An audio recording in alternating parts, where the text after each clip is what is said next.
Today we are going to add one more variable into the traditional risk and return equation. And you might be surprised at the opportunities it opens up.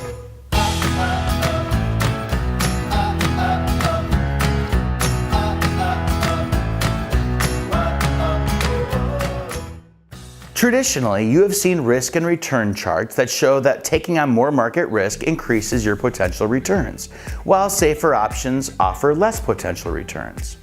But we're going to add a third dimension to this equation that changes things quite a bit. And that new variable is liquidity.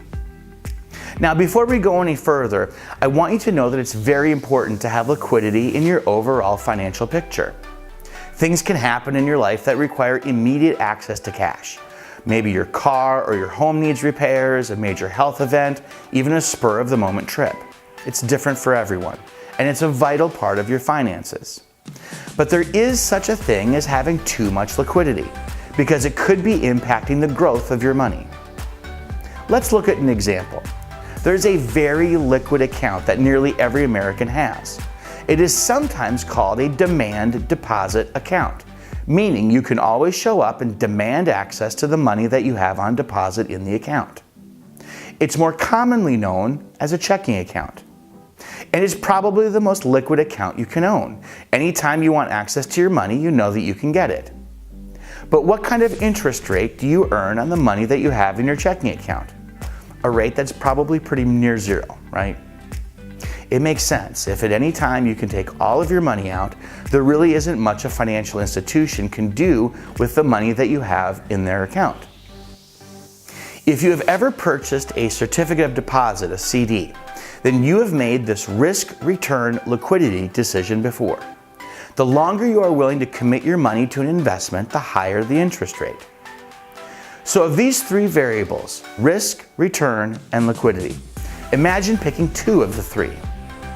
If you chose liquidity and safety, an example would be your checking account, maybe a certificate of deposit or a money market account. If you choose liquidity and return, that might be a mutual fund or a stock portfolio. Typically, you can always choose to sell off your stocks, but you don't know what they'll be worth when you sell them, so there's a bit more risk. The final variation is some return with less risk if you are willing to forego liquidity with a portion of your money. That portion could enjoy greater returns with less risk. There is no one perfect place for your money.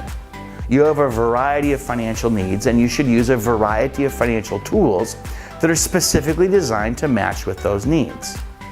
So what if we take this concept and apply it to your retirement savings, especially to the portion of your investments that are earmarked for retirement income, either years in the future or today?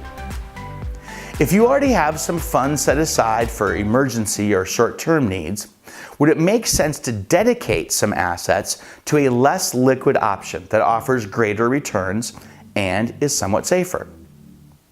If a financial institution knows that they will be paying you a small portion of your investment over a number of years, but you won't be withdrawing the entire balance all at once, there are ways that they can invest that money and credit a higher interest rate. There are products specifically designed to create a retirement income. They're typically credit higher rates of return, are contractually guaranteed to pay for the rest of your life. They are called fixed annuities with an income rider. Their purpose is to pay an income, but they aren't designed as a short-term investment vehicle, which is fine. This is your long-term money. If you have ever been told to never lock up your money, that's a very good point, for some of your money. But when we create an income plan for you, we will start with your income needs and set aside money for emergencies and short-term needs.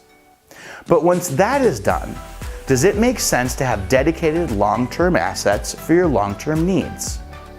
And using this three-dimensional approach to your options can help you break out of the old risk-return approach.